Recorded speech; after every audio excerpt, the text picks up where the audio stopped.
കോഴിക്കോട് കുന്ദമംഗലത്ത് കാറും പിക്കപ്പ് വാനും കൂട്ടിയിടിച്ചാണ് 3 പേർ മരിച്ചു എന്നുള്ള വിവരങ്ങൾ വരുന്നത്. കൊടുവള്ളി സ്വദേശി നിഹാൽ, ഈങ്ങാപ്പുഴ സ്വദേശി സുബി, വയനാട് സ്വദേശി സമീർ എന്നിവരാണ് മരിച്ചത്. അപകടത്തിൽ ഗുരുതരമായി പരിക്കേറ്റ ഒരാൾ കോഴിക്കോട് മെഡിക്കൽ കോളേജിൽ ചികിത്സയിലാണ്. സലാം മുഹമ്മദ് വിവരങ്ങൾ നൽകാൻ. സലാം, എങ്ങനെയാണ് ഈ അപകടം ഉണ്ടായത്? മറ്റാർക്കെങ്കിലും പരിക്കുണ്ടോ? മരിച്ചവരുടെ മറ്റു വിവരങ്ങൾ.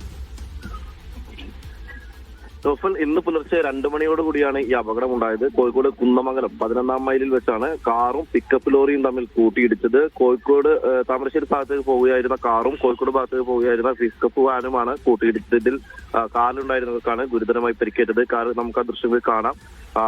കാർ വലിയ ഗുരുതരാവസ്ഥയിൽ തന്നെയാണ്. കാറിനകത്തുള്ള ആളുകൾ അവിടെ നിന്നും പിന്നീട് തൊട്ടടുത്ത ആശുപത്രികളിൽ എത്തിച്ചെങ്കിലും ജീവൻ രക്ഷിക്കാനായില്ല. 2 പേരും പിക്കപ്പ് ഡ്രൈവറും മരണപ്പെടുകയായിരുന്നു. കാറിലുണ്ടായിരുന്ന 2 പേർ കൊടുവള്ളി സ്വദേശി നിഹാൽ, ഈങ്ങാപ്പുഴ സ്വദേശി സുബിക്ക്, അതുപോലെ വയനാട് സ്വദേശി സമീറാണ് ഈ പിക്കപ്പിൽ ഉണ്ടായിരുന്നത്. ഇവർ 3 പേരും ഈ സ്ഥലത്ത് വെച്ച് തന്നെ മരണപ്പെടുകയായിരുന്നു. ഇപ്പോൾ നിലവിൽ ഈ ഒരാളുടെ നില, അതായത് ഈ കാറിലുണ്ടായിരുന്ന ഒരാളുടെ നില അല്പം ഗുരുതരമാണ്. ഇയാളെ കോഴിക്കോട് മെഡിക്കൽ കോളേജ് ആശുപത്രിയിൽ പ്രവേശിപ്പിച്ചിരിക്കുകയാണ്. നൗഫൽ, ഈ ദൃശ്യത്തിൽ കാണുന്നത് പ്രകാരം കാറ് റോഡിന് പുറത്താണ് നിൽക്കുന്നത്. അപ്പൊ അങ്ങനെ കാറ് പൂർണ്ണമായും നിയന്ത്രണം വിട്ട് പുറത്തേക്ക് തെറിച്ചതാണോ, അല്ലെങ്കിൽ അപകടശേഷം കാർ അവിടുന്ന് മാറ്റി നിർത്തിയതാണോ?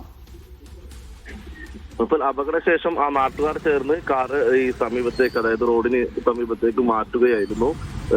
കാർ ഇടിച്ച ആഘാതത്തിൽ കാർ പൂർണ്ണമായും തകർന്നിട്ടുണ്ടായിരുന്നു. അങ്ങനെയാണ് അതിനുള്ളിൽ ഉണ്ടായിരുന്ന ആളുകൾക്ക് ഗുരുതരമായി പരിക്കേൽക്കുകയും അവിടെ വെച്ച് തന്നെ തൽക്ഷണം മരിക്കുകയും ചെയ്തത്. ഈ പിക്കപ്പ് വാൻ ഓടിച്ചിരുന്ന ഡ്രൈവറും മരണപ്പെടുകയായിരുന്നു. പിക്കപ്പ് വാനും വലിയ രീതിയിൽ തകർന്നിട്ടുണ്ടായിരുന്നു. അങ്ങനെ ഇടിയുടെ ആഘാതത്തിൽ 2 വാഹനങ്ങളും പൂർണ്ണമായും തകരുകയും അതോടൊപ്പം ഈ വാഹനത്തിലുണ്ടായിരുന്നവർക്ക് പരിക്കേൽക്കുകയും ചെയ്യുകയായിരുന്നു. അങ്ങനെയാണ് 3 പേരുടെ മരണത്തിനിടയാക്കിയത്. അതായത് പിക്കപ്പ് വാനിലെ ഡ്രൈവറും ഒപ്പം കാറിലുണ്ടായിരുന്ന 2 പേരുമാണ് മരിച്ചത്, അല്ലേ? അതെ അതെ അതെ. ഈ കാറിൽ കൂടുതൽ പേര് ഉണ്ടായിരുന്നില്ലേ? എത്ര പേരായിരുന്നു കാറിലുണ്ടായിരുന്നത്? ഇപ്പോൾ 4 പേരാണ് കാറിലുണ്ടായിരുന്നത്. അതിൽ മുൻവശത്തിരുന്ന 2 പേരാണ് മരണപ്പെട്ടിരിക്കുന്നത്. മുൻവശത്ത് ഇരുന്ന കാർ ഓടിച്ചിരുന്ന ഡ്രൈവറും അതോടൊപ്പം മുൻവശത്ത് സീറ്റിലിരുന്ന ആളുമാണ് മരണപ്പെട്ടിട്ടുള്ളത്. ഇടിയുടെ ആഘാതത്തിൽ, അതായത് മുൻഭാഗത്തേക്കാണ് ഈ 2 വാഹനങ്ങളും ഇടിച്ചത്. അതോടുകൂടി പിക്കപ്പ് വാനും ഈ കാറും പൂർണ്ണമായി തകരുകയായിരുന്നു. അതിനുള്ളിലുണ്ടായിരുന്ന ആളുകൾക്ക് പരിക്കേൽക്കുകയുമായിരുന്നു. എന്തായാലും ഇന്ന് പുലർച്ചെ 2 മണിയോട് കൂടിയാണ് ഈ അപകടം കുന്നമംഗലത്ത് ഉണ്ടായത്.